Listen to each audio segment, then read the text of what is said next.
Muito bem, queridos, a lição número 3, a parte de terça-feira, fala sobre que a ressurreição, o poder da ressurreição nos alcança. Na carta de Paulo aos Efésios, ele fez questão de destacar a ressurreição de Jesus como sendo o poder que todos precisavam colocar na vida e participar, como sendo um dom divino para a vida de todos eles. Sem a ressurreição, nada teria assim sentido na vida religiosa. A ressurreição de Jesus mostrou que o grande sucesso da igreja primitiva esteve fundamentado na ressurreição de Jesus. Muitos tentaram ofuscar a ressurreição de Jesus, os sacerdotes, os soldados romanos, as pessoas do tempo de Jesus, mas não conseguiram. Jesus ressuscitou, ficou 40 dias com os discípulos, se mostrou a muita gente e depois subiu ao céu. E no céu foi entronizado à direita de Deus. Paulo mencionou essa exaltação de Jesus como a suprema garantia de todos aqueles que aceitam Jesus. Ele dizia, a ressurreição abriu a porta para o céu e a entronização de Jesus abriu a porta para o santuário, onde Jesus intercede por todos nós. Por isso, Jesus Cristo se tornou o grande personagem da humanidade. Uma ciganinha foi contratada por um pintor para que ela posasse, para que ele fizesse um quadro de uma cigana. Ela ficou assentada enquanto ela esperava que o pintor retratasse a figura dela na tela. Seus olhos percorreram ali a parede do ateliê do pintor e ela viu um quadro de Jesus crucificado. Ela achou interessante e perguntou ao pintor o que significa aquele quadro com aquele homem ali numa cruz. O pintor disse, você não conhece aquele homem? Disse, não, nunca tinha visto isso. Disse, aquele é Jesus. Jesus? Quem foi Jesus? E o pintor contou a história de Jesus, como ele viveu, como ajudou as pessoas e, por fim, como foi crucificado. A ciganinha abaixou os olhos e disse, então ele morreu? Sim, disse o pintor, ele morreu. Que pena, disse a ciganinha. A história desse homem bom acabou ali, nessa morte, numa cruz?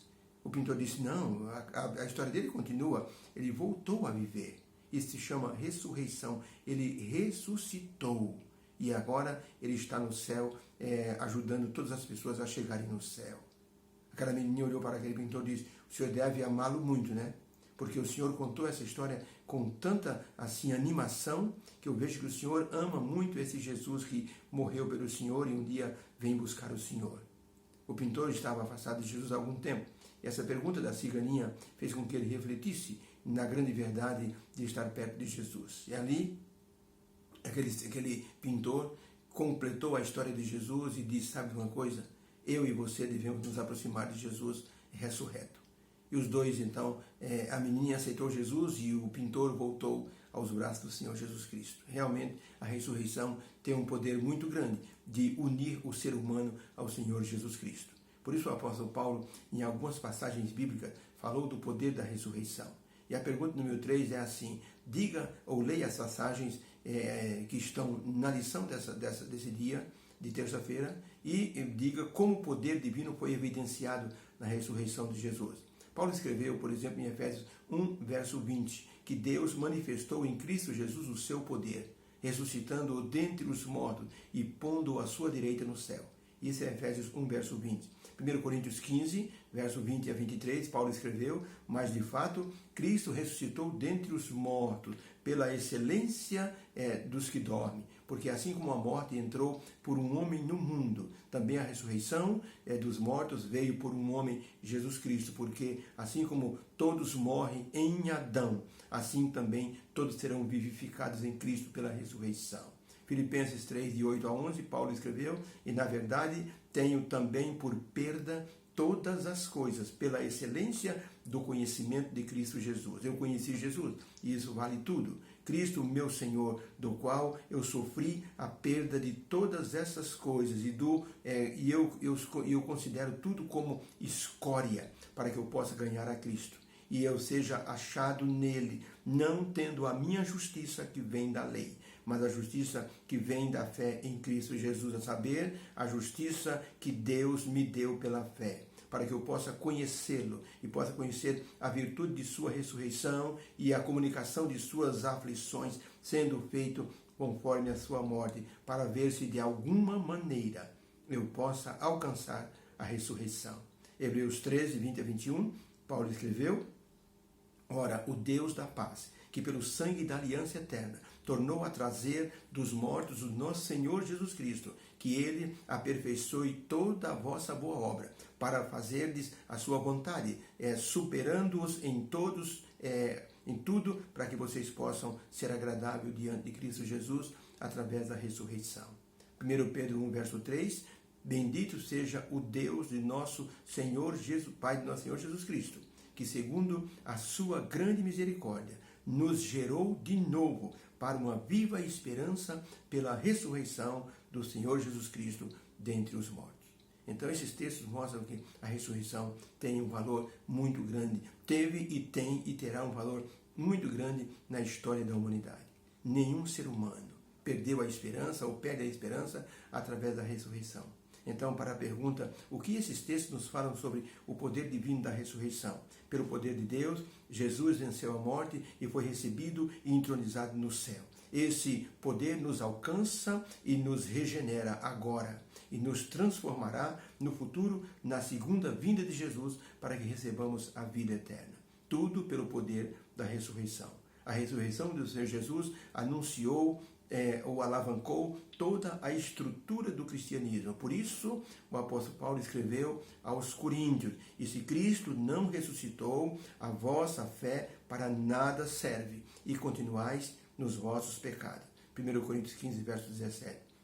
Dessa maneira, a ressurreição se tornou um alicerce para as crenças decorrentes desse feito, como a ascensão ao céu e a entronização de Cristo à direita de Deus.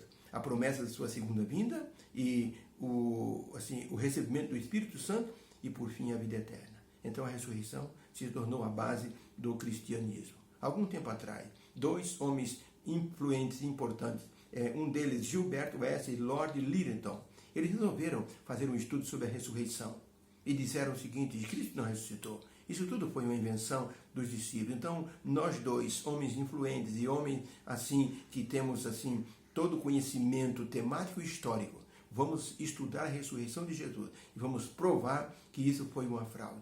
Então, Gilbert West e Lord Lyttelton combinaram que iriam estudar durante 5 anos a ressurreição de Jesus, buscando documentos históricos, indo até o local onde Cristo foi sepultado, iriam levantar todos os documentos, tudo da história, para provar que Cristo não havia ressuscitado e que tudo não passou de uma fraude. Aliás, eles disseram: ele nunca foi morto. Na verdade, ele nem morreu na cruz. Aquilo tudo foi uma encenação. E esses dois homens resolveram fazer um estudo sobre a ressurreição. 5 anos se passaram. Eles combinaram se encontrar num certo local e ali então expor suas teses decorrentes dos seus estudos durante 5 anos. Gilbert West chegou para Lord Lyttelton e disse: meu amigo, eu fiz meus estudos, eu tenho uma declaração para fazer a você. A ressurreição é verdadeira. E eu sou agora um seguidor de Jesus. Lord Lyttelton disse: eu estava um pouco receoso de confessar isso a você. Realmente, a ressurreição é verdadeira e eu sou um crente no Senhor Jesus Cristo. E esses dois homens se tornaram os maiores defensores da ressurreição. A ressurreição é uma grande verdade. Nos alcança e nos transforma e nos regenera. Por isso, Paulo escreveu aos Efésios dizendo: não tenham medo. Sofram as perseguições que vocês sofrerem, porque Jesus Cristo, ele tem o poder da ressurreição para levantar vocês na sua segunda vinda. Deus abençoe a todos nós, que tenhamos a mesma esperança. Obrigado, Senhor Jesus, por essa esperança que o Senhor coloca em nosso coração. Obrigado por essa verdade da ressurreição. Agradecemos em teu santo nome. Amém. Deus abençoe a todos. Tenha uma feliz terça-feira na presença do Senhor.